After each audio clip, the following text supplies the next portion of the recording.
Imana yo mu ijuru niyo izotuma bikunda. Turanezerewe kubakira bamenyesha makuru musanzwe muri ijwi rinini bifasha abantu benshi kumva byinshi. Ariko kandi niteka kuba hagati muri twebwe turi kumwe n'umukozi w'Imana n'abakozi b'Imana mvuge harimo n'abahimbazamana. Tuje kuri uyu mwanya kugira ngo dushoboye kubabwira ibikorwa bigiye gukogwa muri aya mezi atatu. Ibikorwa bigiye kuba muri aya mezi atatu n'umugambi munini wivuga butumwa witwa imiliyoni y'abantu kuri Yesu Kristo. Ico nico tugomba gushikako. Uwo no mutima uturimo, ico nico tunyotewe. Ariko musanzwe muzi ko twama dukora igikorane cyo twarungiswe gukora, ni nayo ntsinzi twemeza ko izana umunsi mukuru kwisi, ikazana n'umunsi mukuru mu ijuru, bigatuma haba umunezero indani no mu bitaboneka. Kuri uwo mugambi rero uko tworonka abantu umuriyoni kuri Yesu Kristo, byabaye ngombwa yuko dushira mu bikorwa bitandukanye.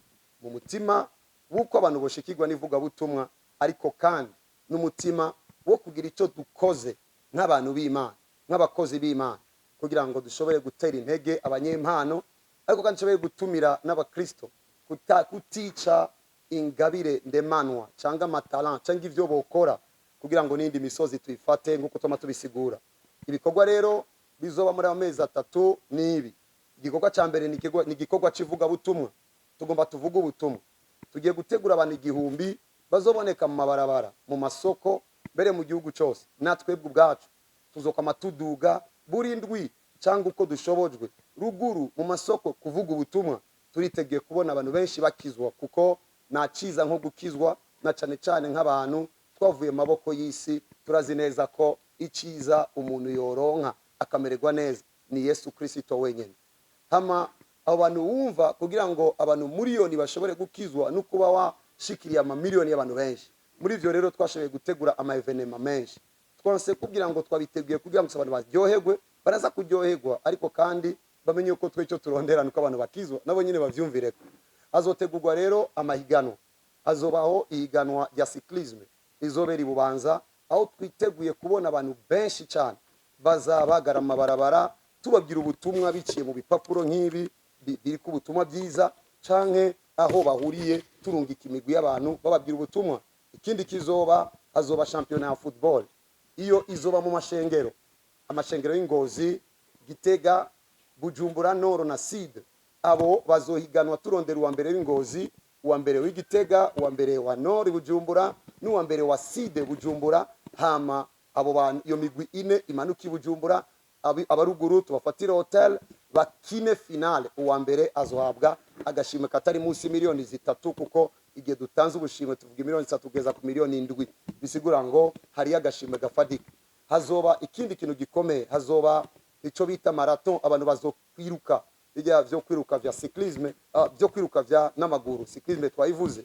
Abantu bazokwiruka bahiganwa, uwa mbere kandi azohabwa agashimwe keza cyane. Kiretse ico dufite ibindi bintu byinshi tugomba dukorere muri iyo programme. Hariho ikintu ca ico bita ndagahende. Ndagahende ni kimwe mu bintu abantu bibaza ngo bizogenda gute. Nako mwakabonye nako kamodoka nico kibazo. Ako kamodoka twakitiriye ndagahende. Je nabajije ikibazo, nubu benshi barambaza ngo mbega uzogahande. Erega je nababajije ndagahende. Iyo ndagahende rero twiteze mwebwe abamenyesha makuru, abanyagihugu, abantu batubwire gahe kanaka uwo bazohitamo tuza tukamu biswa ngo nyenewe ko arahari. Azoba kandi indi competition aho dufise umutima wo kurondera abaririmbyi bashasha batigeze bamenyekana na rimwe, batigeze basohora indirimbo hano na hamwe. Bazo rungika indirimbo kuri no nimero ya telefone kugira ngo tugendereko. Ino nimero ya telefone, haleluya,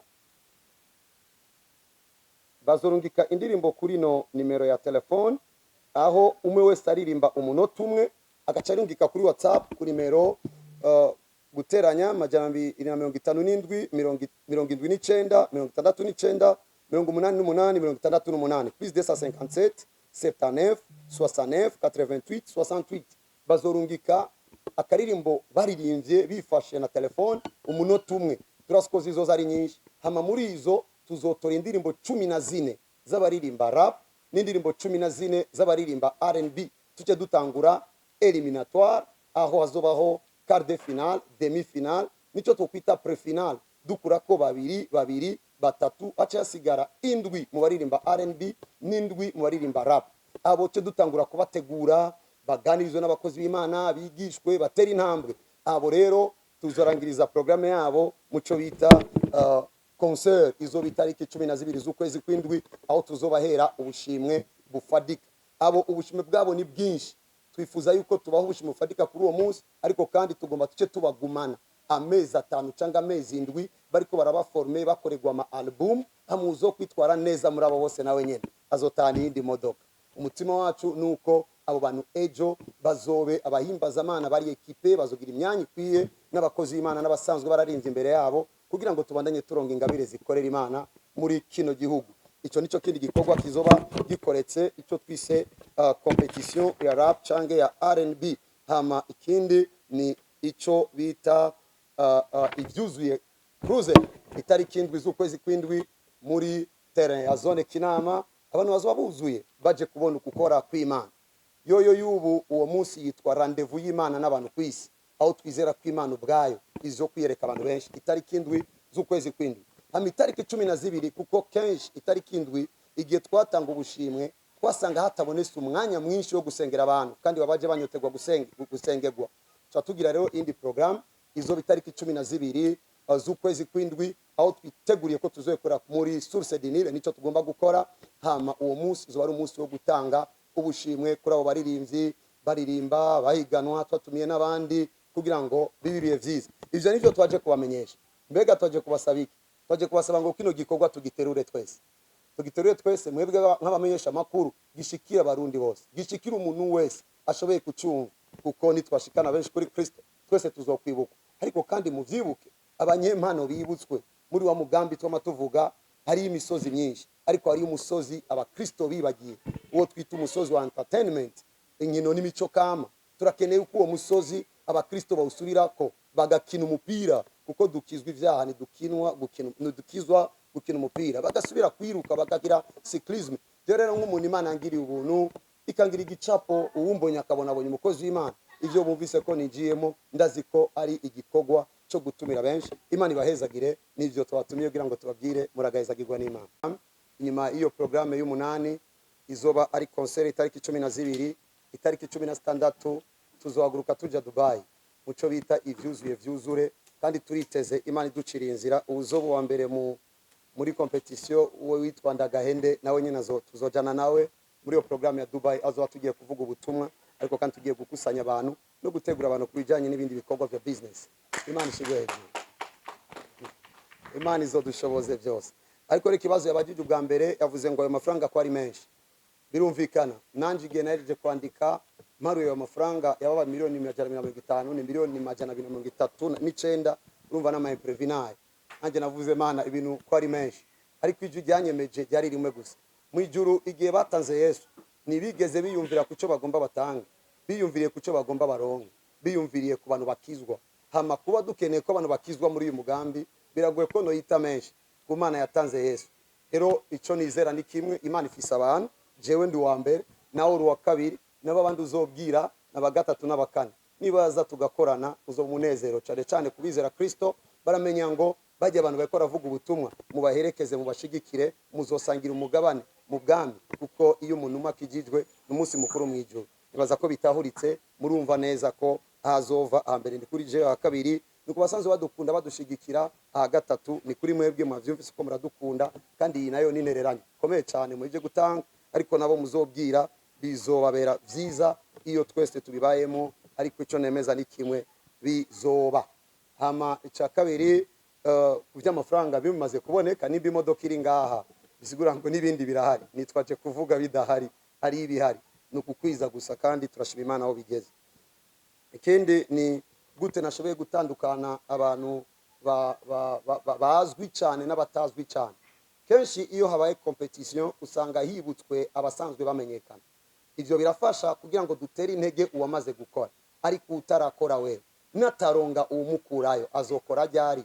Umutima rero wari uwo yuko abamaze kumenyekana tubashimire, nababwiye yuko ari Ndagahende. Murumva ko nabajije ikibazo, namwe muzonyishura. Rero muzombwiye Ndagaha nimba muzokwikoranya mwese abamenyesha makuru mukambira ngo gahe kanaka abapastori bakacavuga icyo tumare abapastori ngaho bakavuga ngo uyu aragakwiriye okay tukamuhe yigendere nico rero cyo tumazitwa ndagahene kaza bari gushimira umuntu abantu bazohitamo ko dushimira hama kubijanye rero na bajya bandi bazokora competition hariho ubushimwe bwabo nababwiye yuko bazohabwa ubushimwe bunini kiretse ubwo bushimwe bazotahana uwo munsi buri ma miliyoni ariyo agashimwe gakomeye abo bantu indwi finalist n'abandi indwi finalist tuzobagumya tuba produce tuba tware mu studio tubakore bigishwe imico myiza ya worship kandi sije nzobigisha bazokigishwa n'abakozi b'Imana basanzwe baririmba hama abo turizera neza na neza yuko ejo bazovamo abakome kugira ngo umwaka ukurikira dusubiye kandi gukora competition bazobe nk'aba ambassadeur bizo competition ko turakora. Imana ibaho umugisha, Imana ibahezagire. Yavuze kandi ngo mushira imbere entertainment. Ndumwe mu bakozi b'Imana bemeza ko Imana itanyotewe kwirigwa mu ishengero. Nabugiye twebwe mu ishengero twamara iminsi mike ariko mu isi tukamara iminsi myinshi. Ishengero n'umusozi umwe mu misozi indwi ya influence cange imisozi ifise ububasha. Umusozi wa mbere nitwo icyo twita ishengero. No musozi munini ko n'umusozi Sioni. Niho turi niho tuba niho Imana yicaye. Ariko iyo tuvuye mu ishengero tugiye mu makarti. Aha mbere tugiye ni mu miryango. Hari umusozi witwa umuryango. Si entertainment gusa rero n'imiryango turayishira imbere cyo gituma abantu bambona n'abana banje ndiko ndabigisha ngabashira kubimenyesha makuru mba ngomba kwerekana umuco wa Kristo muri famille n'umusozi w'umuryango.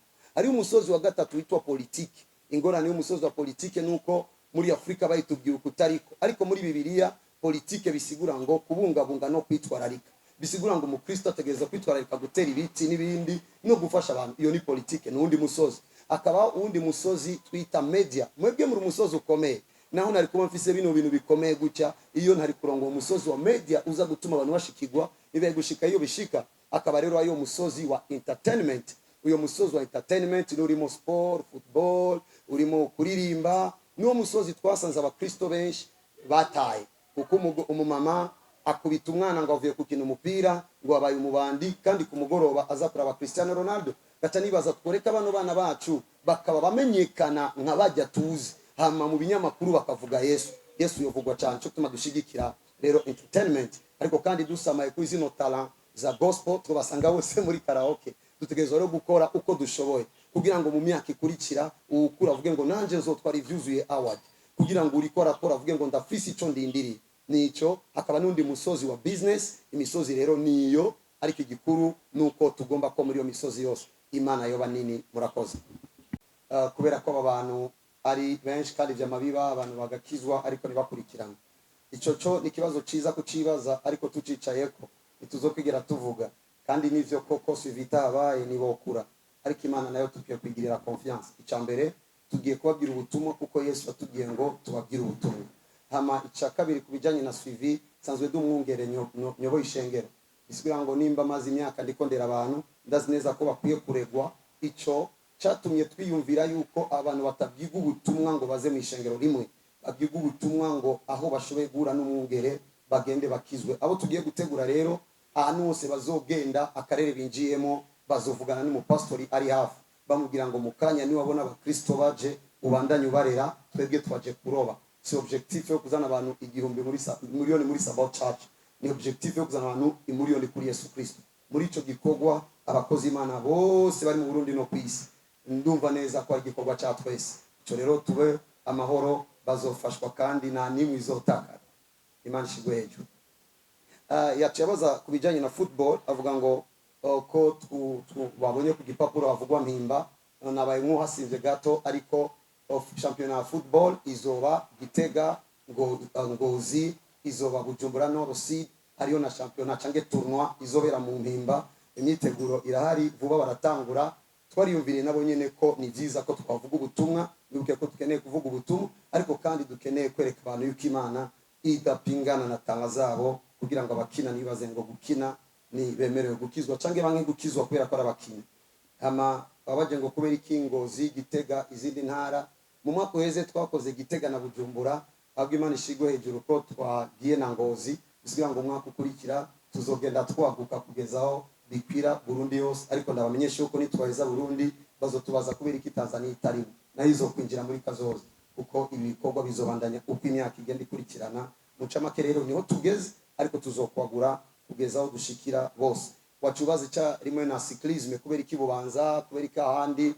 Bubanza hasanzwe ari ama club biramenyerewe, ni gikorwa ca mbere gihuza abantu benshi cyane aho hantu. Rero twebwe ca mbere mwibuke twari dukeneye ahantu wahurira abantu benshi kugira ngo tubahe bino bipapuro by'ubutumwa bwiza, tunababwira ubutumwa bwiza cyo tuma twahereye ngaho, ariko n'izindi ntara zizoshikirwa cyane cyane ko twavuganye nabo muri cyclisme naho bazogira umunsi wabo kuvyivugira, aho bazokora ibiganiro vyiyaguye kubw'ivyo, bazobabwira ukuntu biteguwe n'ukuntu uzokorana nabo buri mwaka kugezaho ivyuzuye yinjira mu mashampiyona yemewe mu gihugu, maze tukabera umugisha abantu benshi n'igihugu cyacu.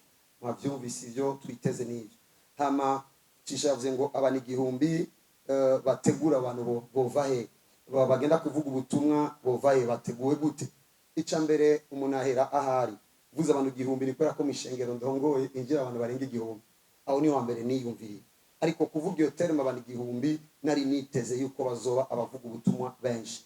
Hama ikijanye n'imyiteguro nk'umuntu yateguwe, nk'umuntu yavuga ubutumwa, ndazi ko bisaba gutegura abantu, ariko kuri iyi programme twanse ko abantu bagenda kuvuga byinshi, bariko bategurwa ku kintu kimwe cyonyene. Bazogenda kubwira abantu bati ngwino murabe umugabo yangiriye neza. Ni ubutumwa bufatiye mu nkuru ziri mu gitabo cya Yohana gice cya 4, ujya mugore w'umusamariyakazi yabwiye abantu ngwino murabe uwambwiye ivyanje byose. Nabo bazogenda bashinga intaye, batarinda kuzunguruka hariya bavuga ngo nari umusambanyi Yesu yarampinduye. Bagahera ngaho bakemeza abandi, ibindi bizabandanya abakozi b'Imana. Cyo tuma turi kubona abakozi b'Imana ngaho kugira ngo mwumve ko atari gikorwa cya Joshua ari gikorwa c'ishengero, ni gikorwa ca Kristo muri rusange. Bacibaza ngo rendezvous y'Imana n'abantu kwisi, mbega maravuganye n'Imana, itavuze sinsohoka, itavuze simboneka, itavuze sinseruka, ndijwi ryayo kwisi. Ndashimira Imana kubw'ivyo yaranyemeje. Kandi uyu mwaka uheze, ujya mwaka mbere w'umwaka twakoze kijya gikorane, nabwiye abantu ngo muzora hejuru muzobona ikintu, barashinze naye barafise ibyo babona. Ubu rero ni rendezvous y'Imana n'abantu kwisi, abantu bazobona ibitigeze biboneka ahantu ntamwe kwisi. Ico nico twiteze, bazoze, bazokira, bazotabagwa, bazobohoka, bazogaruka ivyizigiro. Imana izobagirira neza muri iyo rendezvous yayo n'abantu kwisi. Nico kimwe na le 12/7 ni ambiance, umunezero w'ijuru kwisi. Abazoza muri iyo concert azoba muri worship ukumengo bahagaze neza na neza ku marembo y'ijuru. Bazofatira kuki aba nabo niko yabajije Mika, bazofatira kuki aba bazoyiganira imodoka. Rega nabaje ikibazo murakinsubije. Hariho narinzi kumwe acambwira ngo jembo nawo gahakana, gatanda kugira ngo tugiye kuvyiga kuko je nabajije ndagahenda. Cari kibazo abanyemesha makuru nima pfundika ngaho mukavuga ngo prophet gahekana. Okay, turarindiye tuje abapastori bazovu, turarindiye tuje ivyo abaririzi bazovuga, abandi baririye hama umuza guproposa turakamu. Thank you. Mubandanye rero mutubwira, mushira muri commentaire, mutwandikira, mwandikira abamenyesha makuru. Twari twifuje yuko twonakora ibiganiro n'abanyemesha makuru nkamwe, mwebwe mukadufasha. Nk'ubu wewe ugafata channel yawe ya YouTube ukacuvuga mubona yo gahandi, abantu bakaca bakomanta, ukacutuzanira batatu bambe, uwundi akatuzanira batatu bambe, uwundi batatu bambe, cha tumuronde uwo abantu bazotubwira ngako kari ngaho baterure bagende ama Yesu yamama. Murakoze.